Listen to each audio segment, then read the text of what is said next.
Hey, I'm Warren Sprouse. This is the Bible Forum. We're looking at life through a biblical lens. We're doing it every Sunday night from 8 to 10 p.m. Eastern Time. We're doing it for you. Tonight we're going to take a look at government health care. The Republican Study Committee, a group of 150 plus conservative House members, sent out a memo last Monday night raising serious concerns about the bill, which would roll back major parts of the health care law, but not as quickly or as fully as many of the members would like to see it. The study committee memo lists a litany of what they call concerns with the legislation, calling its tax credits a, quote, Republican welfare entitlement. And they're right. Concerns include the bill's maintenance of Medicaid expansion for 3 years, its reliance on government spending through tax credits to ensure poor Americans get coverage. And in that lies the rub. Are we bound by some law or moral code to make certain we provide health care to every citizen? The answer is no. Then why do we continue to try? Well, for those who would answer, yes, it is our job, the question becomes, where does the law of entitlement stop? Why not housing or food or cell phones or birth control devices or child care or education or jobs? Oh, we do all that, don't we? So where did this mandate originate? Our Constitution, in its preamble, called the Declaration of Independence, refers to the rights of life, liberty, and the pursuit of happiness. Pursuit of happiness has a meaning of the right to go about your business without imperial limitation or intrusion. And from whence do these enumerated rights spring? Well, our governing principles say they come from God. So again, why are we seeking to take care of everyone's basic needs? And where does it stop? This memo raises concerns about payment for such rights. Can we do all of this without raising taxes or increasing our deficit? And the answer is no. Now, the politicians will put together a program that looks pretty good today, but it's going to continue and it's always going to get bigger. But the reality is we already have this benefit. It's called Medicare. And once we give something like this, you can't take it away. Not without an armed resistance. So where are we? Well, we're arguing policy from an artificial starting point, debating just how far into poverty we will go to make it happen. Debating basic social policy, meaning what is insurance? How does it work? And is this an inalienable right?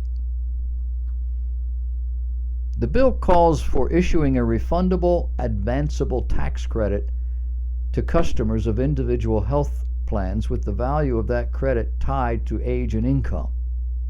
Tax credits would begin at $2,000 for people in their 20s and gradually increase to $4,000 for people over the age of 60. And inquiring minds want to know that if this is such a great program or policy, why doesn't Aetna offer this to you? Or Nationwide? Or any of the other insurance carriers? The bill also would repeal the authority of states to expand their Medicaid programs to nearly all adults by 2020. That's what's in the bill now.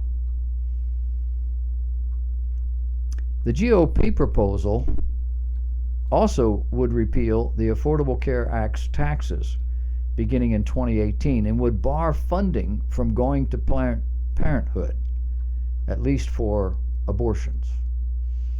It also would double the current allowable contribution levels for health savings accounts. But what about our deficit? $19, $20 trillion in debt. Congress, President, they will be required to raise the debt limit again and again and again. This week, they need to raise the deficit. The Trump administration has burned through over $300 billion just since they were sworn in.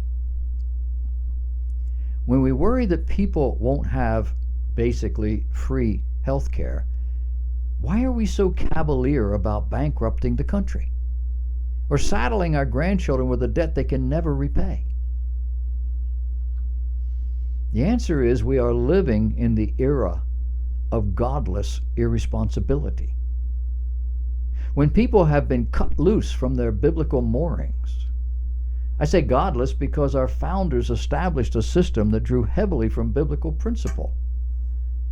Progressives, going all the way back to Teddy Roosevelt and before,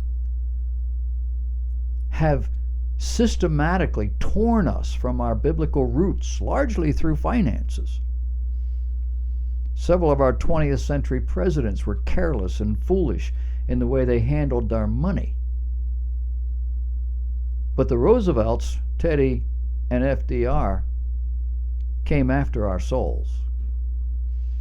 Their legacy, one in principle, Teddy, and the other in fact, Franklin, set us on a downward trajectory from which we will never fully recover.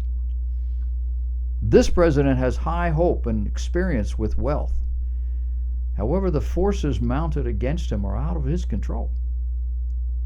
You see, Americans now believe the government is supposed to take care of them, cradle to grave. Back during the First World War, they sang a song, "How you gonna keep 'em down on the farm after they've seen Paris?" And this doesn't even factor in the growing threat of Islam, North Korea's resurgence, China, and a growing volcanic threat to our western seacoast and around the world. Scientists say it's the worst they've ever seen. These are dire times, with many riding on a cloud of dreams.